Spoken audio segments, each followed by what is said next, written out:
జై శ్రీమన్నారాయణ.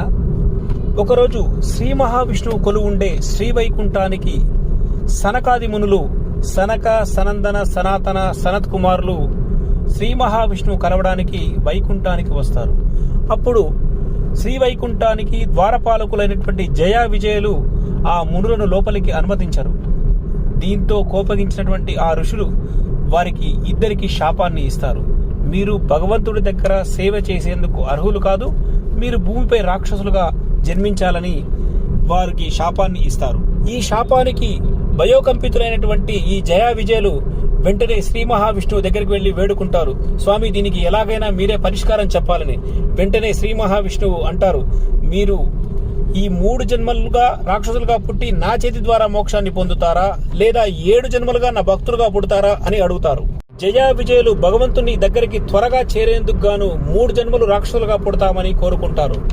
ఈ యొక్క 3 జన్మలే హిరణ్యాక్ష హిరణ్యకశపుడుగా కృతయుగంలోను, రావణ కుంభకర్ణులుగా త్రేతాయుగంలోను, శిశుబాల దత్తభక్తుడుగా ద్వాపరయుగంలోను పుట్టి స్వామివారితో యుద్ధం చేసి మోక్షాన్ని పొందుతారు.